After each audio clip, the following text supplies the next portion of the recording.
Hola a todos, bienvenidos al ciclo de entrevistas Hablemos de Educación Digital, una iniciativa de MS2S que pretende acercarle la perspectiva de diferentes profesionales relacionados con el desarrollo de la educación digital y a distancia.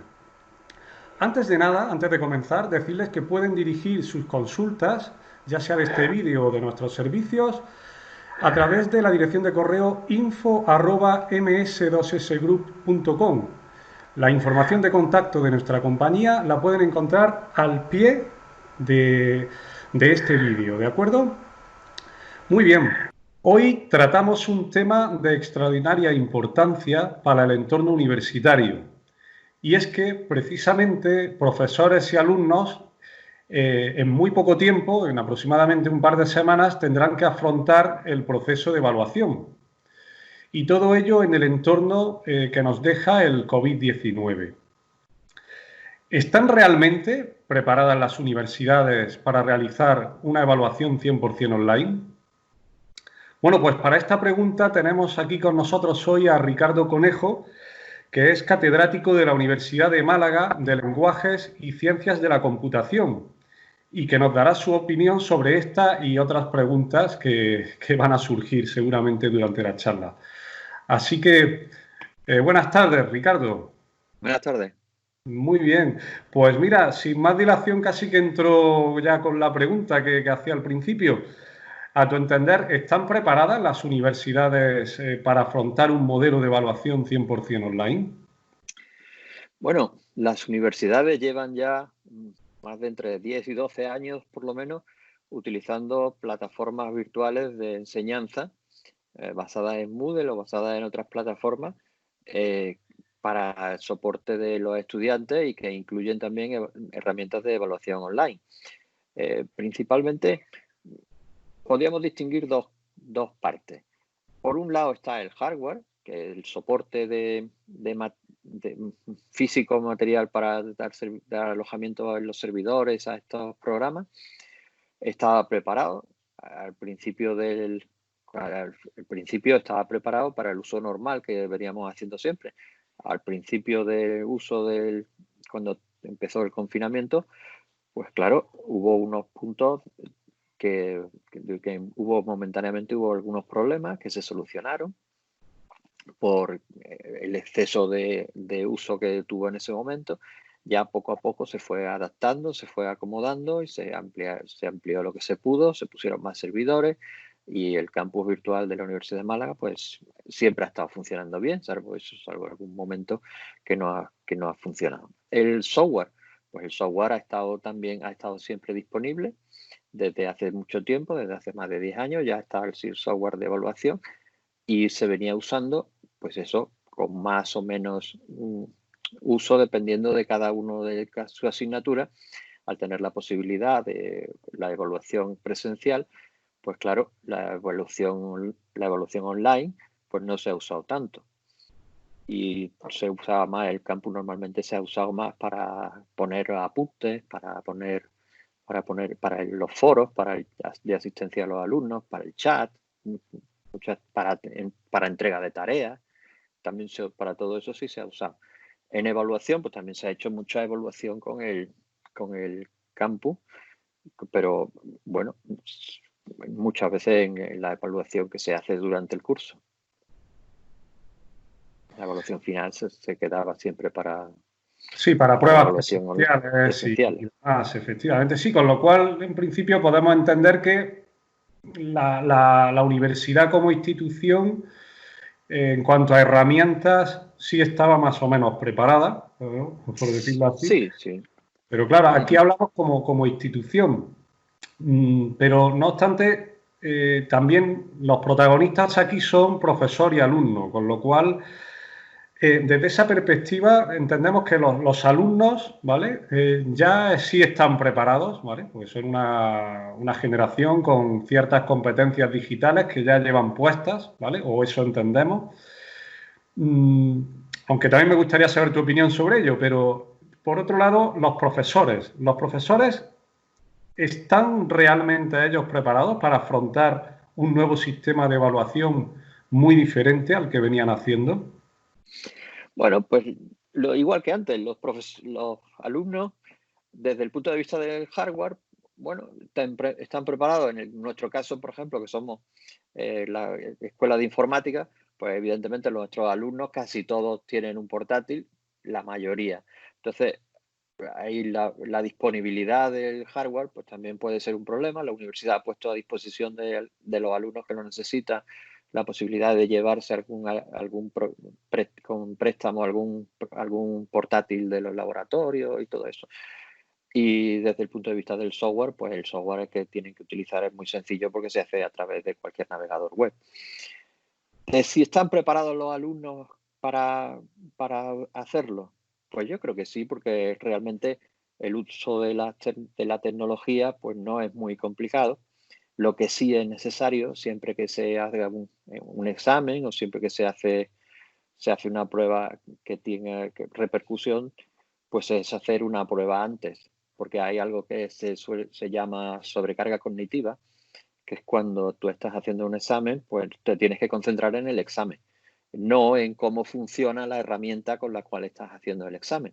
Entonces, realmente eso es sencillo, pero necesita que el alumno lo experimente con anterioridad, es decir, hacer un examen de prueba antes de empezar los exámenes más formales. Y desde el punto de vista de los profesores, me preguntabas también, Sí. los profesores sí están preparados y tienen, sobre todo, yo por lo que veo, mis compañeros tienen muy buena disposición a superar esto y hacer lo mejor posible sin bajar la calidad de la docencia. Entonces, los profesores tenemos que tener en cuenta que no es lo mismo, yo uso este símil, ¿no? No es lo mismo usar una calculadora que construir una calculadora. La tarea del alumno, que es responder a las preguntas, bueno, es difícil en el sentido del tema que tengan que responder, pero la mecánica de responder a la pregunta es fácil. En cambio, en el caso del profesor, el profesor tiene la competencia cognitiva de pensar la pregunta, pero luego de cómo transcribir esa pregunta, cómo pasar esa pregunta al sistema informático para que el sistema informático presente la pregunta, la secuencie, las ponga en tal orden, etcétera, etcétera. Entonces, todo eso pues supone aprender una herramienta que es un poco más complicada desde el punto de vista de autor, por la parte del profesor que por la parte del alumno. Muchos de los profesores pues habían utilizado, en el caso de informática, pues sí habían utilizado los cuestionarios y partes simples para evaluar, como parte de su evaluación continua, pero no para la evaluación formal final. Y bueno, también depende, hay mucha variabilidad de centros, ¿no? Y los profesores evidentemente pues bueno, yo en mi caso yo ya llevaba bastante tiempo utilizando test a través de evaluaciones automáticas a través de internet, pero en general hay muchos que están haciendo un curso acelerado. Claro que sí. Curso acelerado y bueno, y que además el tema de las evaluaciones no solo es, vamos, lleva un trabajo detrás, es decir, supongo que habrá que incluir bancos de preguntas, cosas de este tipo, ¿no? Eso lleva un trabajo. Claro, la creación del banco de preguntas, pues es algo que es muy costoso. Cuesta mucho pensar las preguntas y irlas mecanizando poco a poco. Yo algunas veces cuando hablaba con algún compañero, que yo he hecho la evaluación automática mucho tiempo, me decía, oye, qué bien, pues aquí ya no tienes luego que corregir, porque eso de corregir a los profesores no nos gusta nada. Entonces es una tarea bastante aburrida, monótona, y que incluso pues se presta también a una mayor subjetividad. De hecho, cuando aparecieron los test a principios del siglo XX, los test aparecieron como una evaluación objetiva para quitar la parte que tiene el profesor, que siempre, yo cuando corregía, yo he corregido mucho a mano, ¿no? Entonces cuando corregía a mano, lo que hacía era corregir 20 ejercicios Y cuando ya me había entrenado a corregir esos 20 ejercicios, luego los ponía esos 20 al final y volvía a corregirlos todos. De tal manera que la nota fuera más o menos homogénea a lo largo de todos los... Esto, por ejemplo, un ordenador, cuando hace una evaluación automática, eso a rajatabla aplica siempre los mismos criterios. Entonces, estábamos con la evaluación por parte de los profesores. Cuando los profesores tienen que crear esos recursos y meter esos recursos en el ordenador, pues ahorran mucho trabajo de corregir, pero ese trabajo lo hacen antes. El trabajo de antes es muchas veces superior al trabajo que cuesta corregir. Lo que pasa es que es un trabajo quizás más creativo, por una parte, y por otra parte, es un trabajo que es reaprovechable. Porque aunque, si bien los exámenes conviene que los exámenes formales conviene que vayan variando de año en año para que el alumno no sepa qué es lo que le va a caer y así estudie más, pues a pesar de eso, es necesario, se puede reaprovechar parte del material. Por ejemplo, pues para los exámenes de un año son las prácticas del año siguiente y así se va reciclando, y cuando se crea un banco de preguntas grande, pues ya es bueno para el alumno porque el alumno tiene mucho material para practicar, y es bueno para el profesor porque también tiene muchos recursos adicionales. Claro, efectivamente, al final es un trabajo acumulativo, ¿no? Es decir, quizá al principio la configuración y comenzar con el banco de preguntas sea algo más complicado, más trabajoso, pero sí es cierto que poquito a poco ya luego se va incrementando y gran parte del trabajo lo tenemos hecho. Está claro. Bueno, eso en cuanto a, digamos, lo que es la preparación de la evaluación, ¿no? En sí. Pero por otro lado, luego también está el fin, que el fin al final es evaluar al alumno y ver si, digamos, puede medir este proceso de evaluación 100% online, puede medir adecuadamente las competencias de los estudiantes. Esta es una pregunta que nos hacemos bastante también. Bueno, tendríamos que diferenciar dos cosas. Por un lado, la evaluación online, y por otro lado, la evaluación automática. Son dos cosas que normalmente suelen ir juntas, pero no necesariamente. Una evaluación online es la que se hace a distancia a través de Internet, pero puede ser tan sencilla como entrega un escrito, le haces una fotocopia o le haces una fotografía y me lo envía. Y entonces yo simplemente corrijo el manuscrito que me ha llegado. Como simplemente se usa el medio online como un vehículo de transmisión. La corrección automática es cuando es el ordenador el que corrige y él pone nota, califica de forma automática al examen del alumno. También hay opciones mixtas. También hay opciones que se mandan por el ordenador, pero que el ordenador corrige una parte y otra parte pues la puede corregir el profesor. Entonces, la evaluación puede ser válida. Hombre, evidentemente depende de cómo sea el examen, ¿no? El examen, hay lo normal, muchas veces se utilizan cuestionarios de tipo simple, de preguntas de múltiple opción. Entonces, las preguntas de múltiple opción, si se quiere evaluar, no digo yo que sea imposible, pero si se quiere evaluar conocimientos de alto nivel, es decir, más allá, o sea, siempre se habla de niveles del nivel de conocimiento, se habla pues del nivel de recuperación de información, del nivel de aplicación de esa información, del nivel de síntesis, de poder resolver problemas, de aplicarlo a casos prácticos. Entonces, digamos, el conocimiento de que se tiene de una materia va evolucionando. Entonces, no solo se debe de evaluar las partes básicas, lo que es simplemente pues saberse de memoria saber cuál es la fórmula de la velocidad del movimiento uniformemente acelerado, por poner un ejemplo, ¿no? Pues no simplemente es saber cuál es la fórmula, sino saber que en este caso hay que aplicar esta fórmula. Y entonces, para los casos sencillos de recuperación de información, pues las preguntas de múltiple opción encajan perfectamente. Para los casos de preguntas de resolver algún problema y tal, pues hay que elaborar más las preguntas y tener un formato un poco más flexible de respuesta por parte del alumno. Entiendo.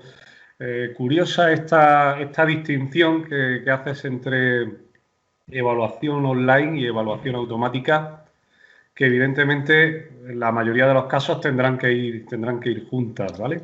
Sí, porque realmente una evaluación buena es una evaluación variada.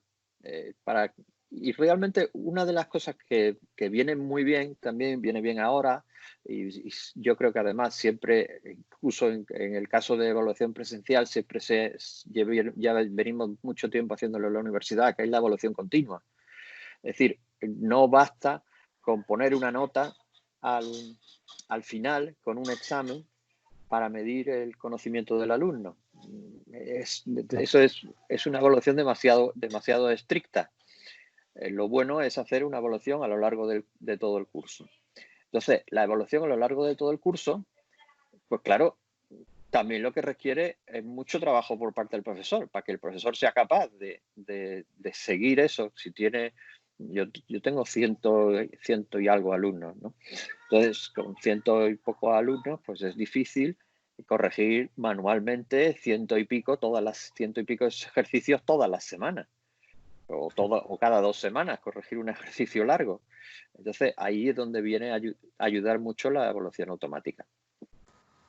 En ese sentido, la evaluación automática, yo, por ejemplo, sí la uso habitualmente incluso teniendo la posibilidad presencial, pero de hecho a los alumnos les viene muy bien, porque también entendemos, hay dos tipos de evaluación. La evaluación que se llama formativa, que es la evaluación que lo que sirve, el objetivo de esa evaluación es que el alumno sepa cuáles son sus conocimientos, que vaya practicando y que vaya sabiendo, esto me lo sé, esto no me lo sé, debería estudiar más de esto, no sé tanto como creía de este tema o de este problema, pues al final yo pensaba que me lo sabía, pero me han puesto 3 problemas y no lo he sabido resolver. ¿Por qué? Entonces, esa evaluación es una evaluación formativa, que es parte también que se puede considerar para la evaluación continua. Y luego está la evaluación sumativa, que es una evaluación final, en donde pues se intenta ver si finalmente pues, se han conseguido y se han alcanzado los objetivos y se puede poner una calificación final del conocimiento de ese alumno. Claro. Y entonces, ¿y los retos, digamos, a los que se enfrenta estos tipos de evaluación automática, online? ¿Cuáles son los retos a los que se enfrentan estos sistemas? A mi manera de ver, uno de los retos está un poco fuera del campo de la propia evaluación automática, ¿no? Que es el garantizar la autoría, ¿no? Garantizar, para mí, es uno de los grandes problemas actualmente, es tener mecanismos para que realmente podamos garantizar que el alumno que está haciendo el examen lo está haciendo en condiciones, pues que lo está haciendo él solo, que no le está ayudando otro compañero que sabe más, que no se está copiando a través de cualquier aplicación de estas de internet que hay. Vamos, me han contado que en algunos exámenes utilizaban directamente pues una pantalla compartida donde todo el mundo hacía el examen conjuntamente. Sí. O también de alguien que vi sobre una información del periódico, no de la universidad, sino de bachillerato, alguien que se ofrecía para hacerle los exámenes por un módico precio a cualquiera que estuviera dispuesto a pagar. Claro, la evaluación continua, por una parte, también dificulta eso, ¿no? Porque una evaluación continua que se ha ido haciendo todas las semanas o cada 2 semanas, pues es mucho más difícil pues, que encontrar a alguien que esté dispuesto a sacrificarse todas las semanas en varias asignaturas por otro compañero, ¿no? Bueno, podría pasar, pero bueno. Sí, ahí ya habría que darle un sueldo o algo parecido. Siempre se incrementaría el precio. Y por otra parte, yo creo que el problema también, bueno, hay mecanismos no quiero entrar porque no es mi tema exactamente de cómo se puede controlar, ¿no? Desde el punto de vista de grabaciones o de cualquier cosa. Se puede siempre algo se puede hacer. Por otro lado, también evidentemente hay los sistemas luego de plagio, ¿no? Si lo que entregan si es un ejercicio tipo múltiple opción, pues no se sabe, porque ahí prácticamente la autoría Es muy, a menos que alguien se equivoque y otro se equivoque exactamente lo mismo, dos ejercicios que están hechos y que tienen las respuestas correctas, pues probablemente es porque los dos sabían, ¿no? Esa hay una explicación lógica. Lo raro sería, por ejemplo, que hubiera fallos exactamente, se podría detectar, pero es muy difícil, ¿no? A lo mejor en un examen muy largo, ¿no? En un examen a lo mejor de 100 preguntas o de 200 preguntas, dice, mira, el patrón de fallo ha sido siempre, solamente ha fallado 3 preguntas y mira qué casualidad que han fallado siempre las mismas preguntas, ¿no? Podría ser un patrón de fallo, pero necesitamos para eso exámenes muy largos, ¿no? Y eso tampoco es razonable. Por otra parte, los exámenes, por ejemplo, cuando se entrega, lo bueno sería, por ejemplo, hacer corrección automática, que es parte de lo que yo hago en mi asignatura, ¿no? Corrección automática, pero con algo que se elabora con un programa. En mi caso, como es de informática, pues con un programa de ordenador que ellos lo tienen que programar durante una hora. De hecho, yo les dejo cualquier acceso a internet, cualquier acceso, y ellos al final entregan el ejercicio. Claro, una vez que entregado un programa, pues es muy fácil comprobar que ese programa no está copiado de otro programa que también han entregado. Desde el punto de vista, ya digo que no quiero entrar mucho en lo que es la problemática de la autoría. Desde el punto de vista de la evaluación automática, otra de las cosas que se puede hacer es, que incluso para la evaluación continua, es, en vez de diseñar preguntas estáticas, diseñar preguntas dinámicas o preguntas generativas que van cambiando los parámetros. Por ejemplo, si hablábamos antes de física, imaginar un problema que diga un sólido cae por un plano inclinado 30 grados desde una altura de 4 metros. ¿Qué velocidad tiene al llegar al suelo? Pues evidentemente 30 grados y 4 metros pues puede variar, pueden ser 45 grados y 5 metros, o pueden ser 2 metros y 10 grados. Entonces el problema es diferente, los resultados son diferentes, la mecánica es lo mismo, son preguntas parecidas, pero a cada alumno le puede aparecer una pregunta diferente, ¿no?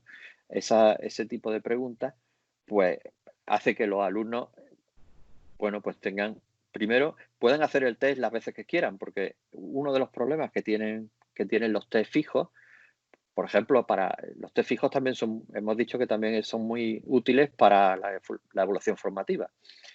Y uno de los problemas que tiene es que una vez que has hecho un test, pues luego simplemente ya no es que hayas aprendido la materia, sino que ya recuerdas las respuestas a esas preguntas de ese test. Entonces ya sabes que cuando te salía el plano inclinado la respuesta era 2,5. Luego no has aprendido que tenías que aplicar, qué fórmula tenías que aplicar, sino simplemente habías aprendido que la respuesta era 2,5. Eso no es conocimiento. Entonces, ese test, una vez que se hace una vez, pues ya está quemado. En cambio, con preguntas generativas, pues ese test te obliga cada vez a aprender la mecánica de cómo se hace, ¿no? Y se pueden hacer muchas. Es un campo amplísimo, no se puede. Es difícil, claro. Ahí empieza. Están los profesores. Bueno, los profesores es difícil en el caso de informática, porque nosotros también lo tenemos más fácil en ese sentido, porque sí, es nuestro campo y entonces, bueno, pues podemos hacer fácilmente preguntas generativas, pero tampoco es tan difícil hacer preguntas, por ejemplo, basadas en tablas, ¿no? De preguntas hay asignaturas, por ejemplo, en donde, bueno, pues también se pueden hacer casos de problemas que se resuelven y que se tabulan en una tabla y ya se cogen a partir de ahí, entonces no es tan difícil para el profesor hacerlo. Y para hacer una pregunta generativa, pues no sería tampoco, sería casi como construir una tabla Excel, que yo creo que a cualquiera que esté en el campo de la ciencia, pues podría ser, cualquier campo científico lo puede hacer con facilidad, incluso gente que sea de un campo más de ciencias sociales también. Sí, claro, está claro que dependiendo de la materia, pues será más susceptible o no Claro, depende mucho de la materia. Este tipo de preguntas. Pero es una alternativa muy interesante porque al final son preguntas diferentes, pero en las que no varía el grado de dificultad. La dificultad es exactamente la misma, con lo cual el alumno nunca se puede sentir, digamos, discriminado, ¿no? O tratado de forma diferente. Esa es la idea. Esa Claro. es la idea. Muy interesante. Y bueno, para terminar, Ricardo, una pregunta. Quería saber cómo lo ves a futuro. Es decir, cuando acabemos con esta crisis sanitaria actual, que ya estamos en la fase de desconfinamiento, ¿vale? En alguna de las fases de ellas. Aún nos quedan unas cuantas. Pero bueno, cuando acabe, cuando volvamos a la nueva normalidad, ¿volveremos a los sistemas tradicionales de evaluación? ¿O puede ser que hayamos descubierto una forma de hacerlo mejor, por ejemplo? Bueno, no sé, yo creo que volveremos a la normalidad, sin adjetivos. Yo soy optimista, ¿no? Al final no habrá una cosa nueva. Bueno, habrá, como pasa, esto es como una mini guerra, ¿no? No se puede, una guerra es mucho peor. Pues esto no tiene comparación. Pero que, en definitiva, ¿qué ha pasado con las guerras? Pues cuando hay una guerra, pues siempre hay algo que, por ejemplo, se inventa durante la guerra, ¿no? Se inventó el radar o se inventó el sonar. Se desarrollaron mucho, por ejemplo, la Primera Guerra Mundial desarrolló mucho la aeronáutica, ¿no? Entonces, bueno, pues luego cuando la siguiente normalidad, que sigue siendo normalidad, pues incorpora algunos de los factores pues que se han visto, que se han desarrollado. Y aquí lo que nos pasa ahora, bueno, es que, digamos, nos hemos tirado de cabeza a la piscina, hay que hacer evaluación online, y entonces pues hay mucha gente pues que, claro, está entrenándose ahora mismo a marcha forzada. A nadie le gusta, aunque sea una mini guerra, pero a nadie le gusta que ocurra. Pero ya que ha ocurrido, pues luego tenemos la ventaja de que podemos elegir lo mejor de cada caso, ¿no? La evaluación, yo creo que volveremos a la normalidad de los exámenes presenciales y todo eso se volverá igual que antes, no sé cuándo. Yo no soy sociólogo ni quiero especular tampoco, y hay mucha, o sea, ya para eso ya está Internet, que dice bastante. Pero yo creo que más pronto o más tarde pues volveremos a la normalidad, incorporando los elementos que hemos visto ahora, por ejemplo, que nos han sido útiles. Si han sido útiles para evaluación formativa, la evaluación automática, pues diremos, oye, pues yo ya que tengo estas preguntas voy a utilizarlas. Y si no han sido útiles, por ejemplo, la facilidad de que un alumno no puede venir porque no puede asistir al examen, bueno, pues, pero te lo hago también a través de Internet, te doy la facilidad de que lo puedas hacer desde casa. Pues probablemente se podrá incorporar ese, ¿por qué no? Sí, claro, efectivamente, al final esto nos debe de servir para extraer lo mejor de todo lo que estamos haciendo, que efectivamente pues pueden ser simplemente aumentar las posibilidades, ¿no? de Claro. realizar evaluaciones en este caso. Claro que sí. Pues sí, yo también pienso que volveremos a la normalidad normal, pero bueno, no lo sabemos. Hasta que no salgamos de aquí no lo sabremos. Muy bien, Ricardo, pues muchísimas gracias, ¿vale? Por tu tiempo. Ha sido bastante interesante tener estos minutos de charla contigo. Has dado una perspectiva muy diferente, más allá de lo que es construir un cuestionario y corregirlo. Las evaluaciones son mucho más. Y bueno, esperamos tenerte muy pronto aquí con nosotros. Vale, pues muchas gracias. De acuerdo. Hasta Muchas pronto. gracias a ti, ¿eh? Hasta pronto. Hasta pronto. Bueno, y a ustedes simplemente darle las gracias por estar ahí, por habernos escuchado. Y nada, por favor, no olviden suscribirse a nuestro canal de YouTube, porque estas entrevistas van a seguir, van a ser muy interesantes y solamente estando suscrito a nuestro canal de YouTube te vas a poder enterar, ¿vale? Muchísimas gracias, muy buenas tardes y mucha salud para todos.